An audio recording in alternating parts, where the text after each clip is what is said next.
There's a moment in every person's life when they face a choice that will define everything that comes after.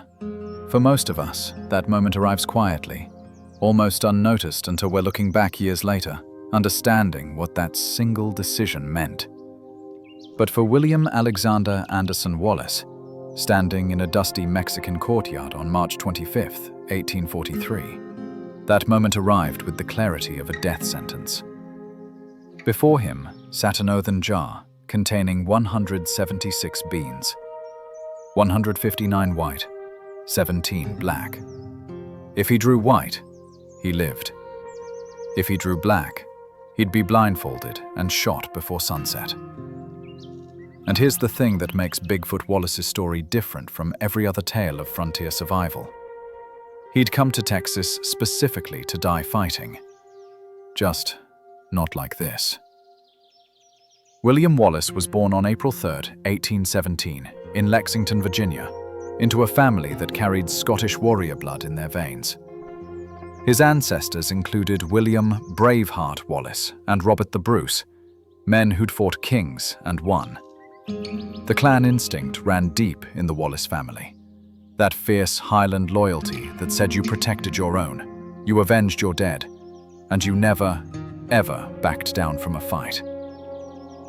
Young William grew up hearing these stories, absorbing them, becoming the kind of boy who'd grow into the kind of man who stood 6 feet 2 inches tall in his moccasins and weighed 240 pounds of pure muscle. He was 19 years old in 1836 when news arrived from Texas that changed everything. His older brother Samuel and his cousin William had been killed in the Goliad massacre. Over 400 Texans who'd surrendered to Mexican forces under promises of being treated as prisoners of war were marched out of the fort on Palm Sunday and shot down in cold blood. The Mexican commander, General José de Urrea, had begged Santa Anna to show mercy. Santa Anna refused. They killed the wounded. They killed men who'd fought bravely. They left bodies scattered across the Texas prairie for the buzzards. When young William Wallace heard this news in Virginia, he made a promise that would shape the next 63 years of his life. He was going to Texas to take pay out of the Mexicans for his brother's death. Years later, when he'd become the legendary Bigfoot Wallace, he'd tell people he believed the account had been squared. But in 1836, all he knew was that his brother was dead, and someone had to answer for it. He arrived in Texas in 1837, too late for the revolution that had already secured Texas independence. His first letter home reveals what he found. "Such a sight I never saw. I would rather see a sister of mine in the grave than in Texas." The place was raw, dangerous, barely civilized. Most people would have turned around. Wallace stayed. Something about Texas got under his skin. The vastness of it, the freedom, the sense that a man could make himself into whatever he was strong enough to become.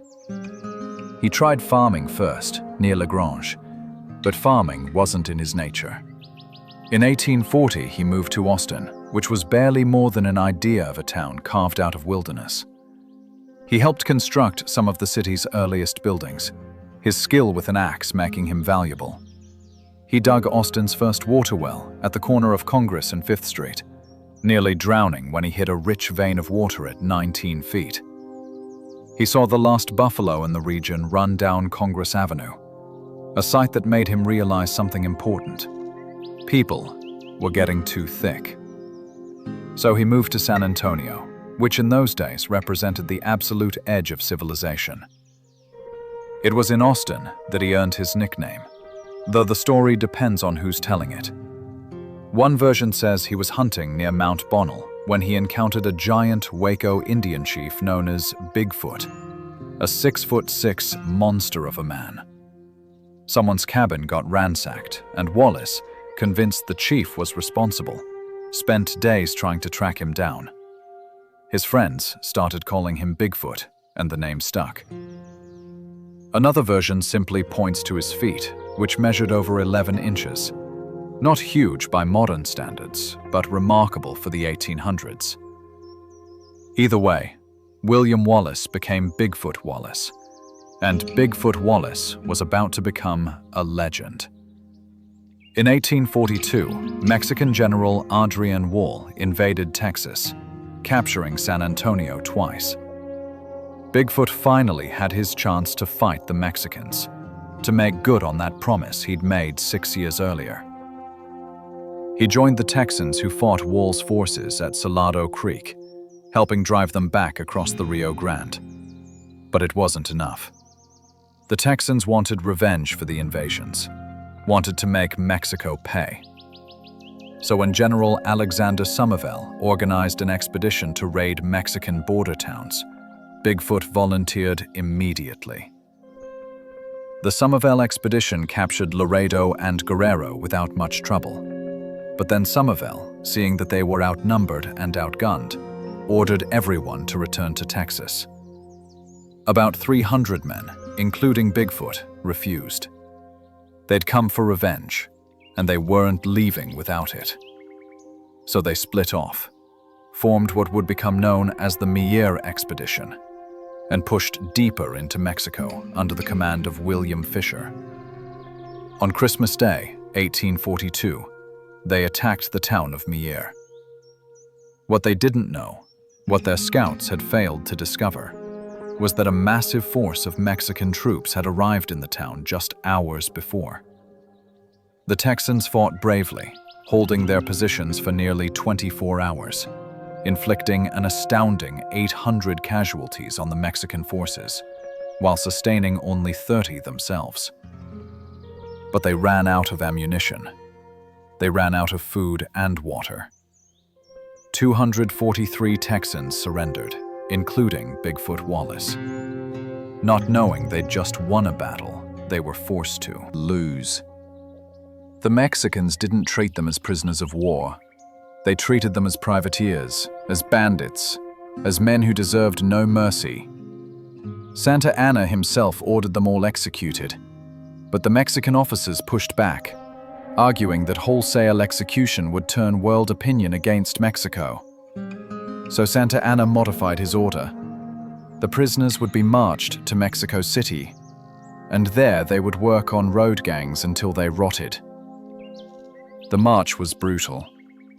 Bigfoot and the others trudged through desert heat, given barely enough food and water to survive. On February 11th, 1843, 181 of them staged a desperate escape. They scattered into the mountains, hoping to reach Texas, but they'd escaped into some of the most unforgiving terrain on Earth. Arid mountains where water was scarce and food non-existent.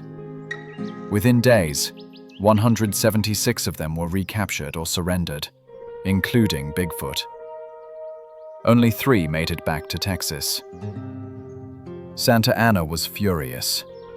He ordered all the recaptured prisoners executed immediately.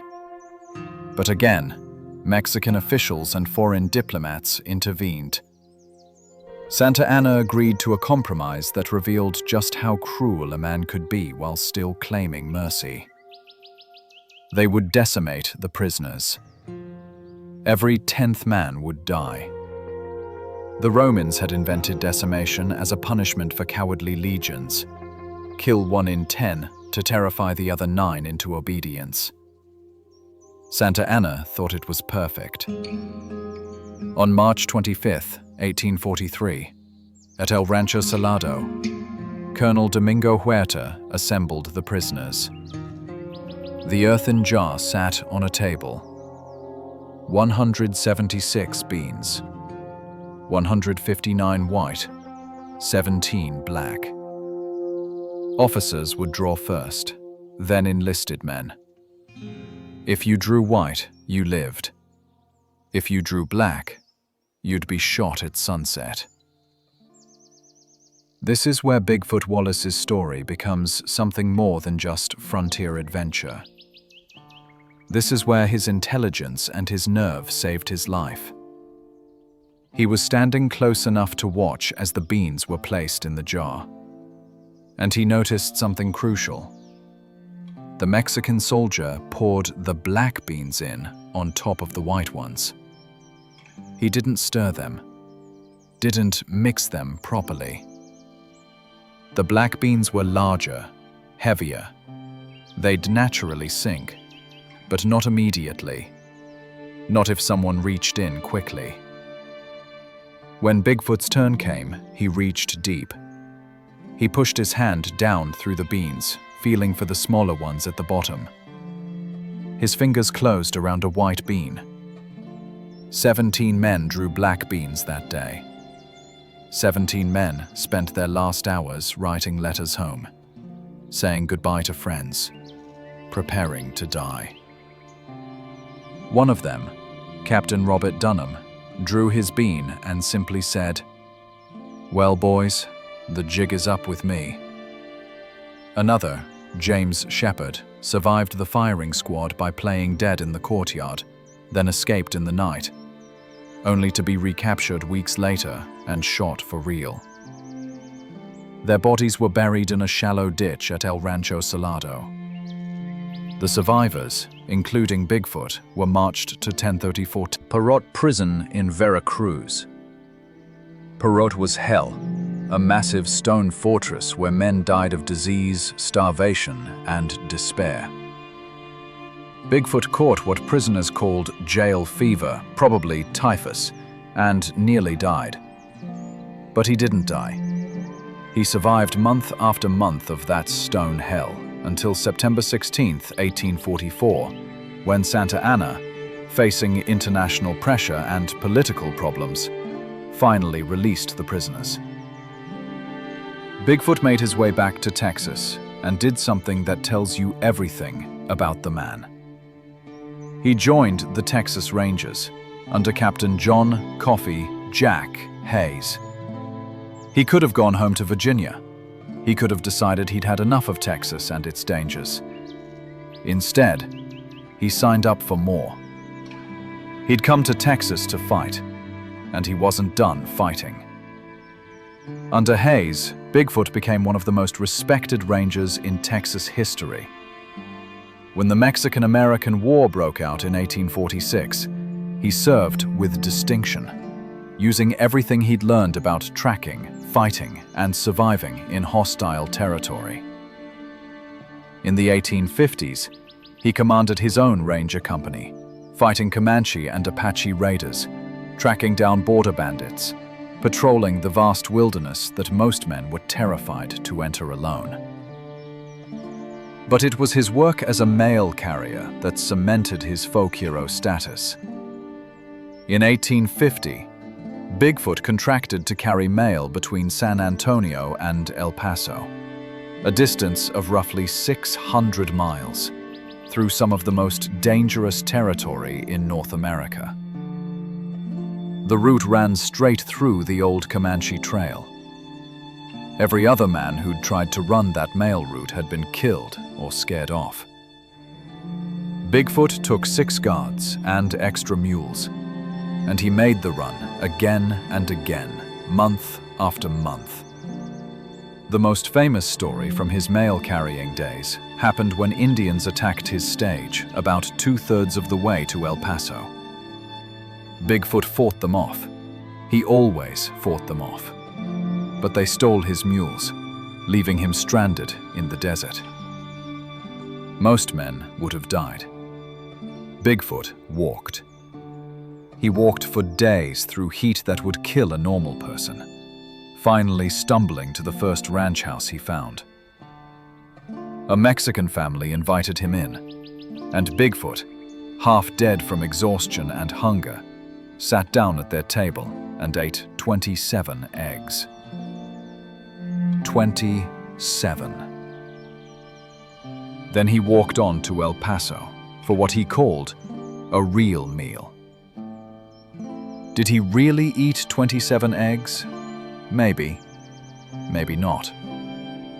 Bigfoot was famous for embellishing his stories, for stretching the blanket a bit when the tale demanded it. But the core truth, that he survived being stranded in the desert, that he walked when other men would have died. That part was absolutely true. Bigfoot Wallace didn't know how to quit. When the Civil War came, Bigfoot opposed Texas secession. He didn't believe in breaking the Union. But he couldn't fight against Texas, couldn't take up arms against his own people. So he did what he'd always done. He guarded the frontier against Comanche raids, protecting settlers, while the rest of Texas tore itself apart over slavery and states' rights. After the war, the state of Texas granted him land along the Medina River in recognition of his service.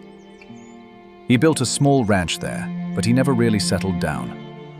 He spent his later years living with friends, particularly the Thomas family in Frio County. In 1883, when a small village nearby needed a name for its new post office, they called it Bigfoot. The man had become a place. He never married. Some accounts say his wife and sons were murdered by Indians early in his Texas years, but the records are unclear. What's clear is that he spent his life as a solitary figure, a man defined by the fights he'd fought and the stories he'd tell.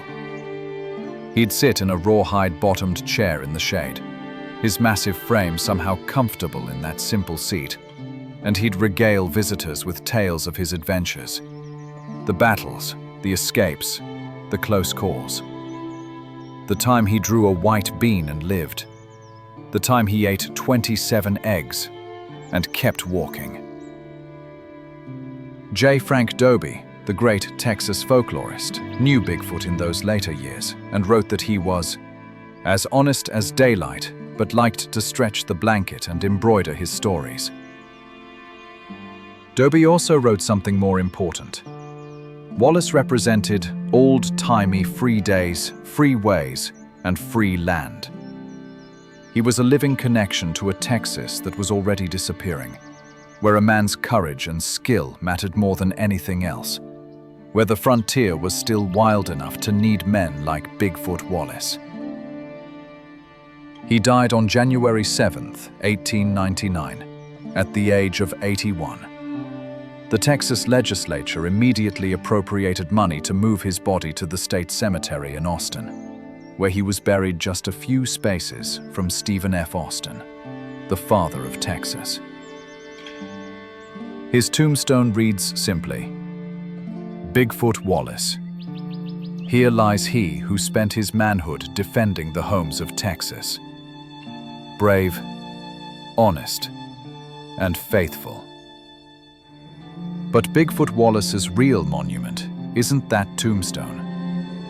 It's the stories. The tale of a 19-year-old Virginia farm boy who came to Texas for revenge and stayed for life.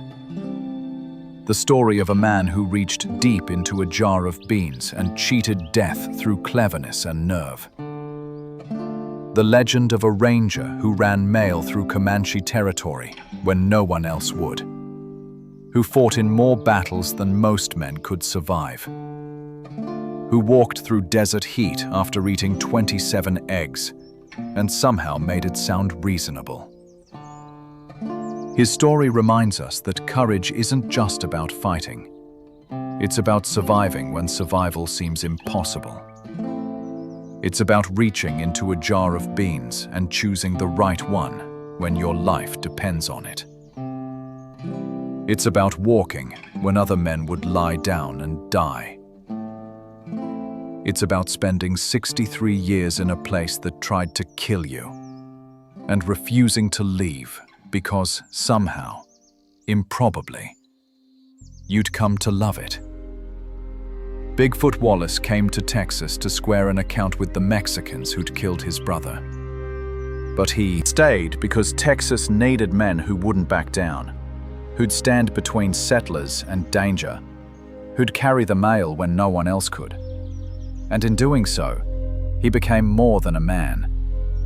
He became a legend. He became proof that sometimes, if you're brave enough and tough enough and lucky enough to draw a white bean when it matters most, you can survive anything.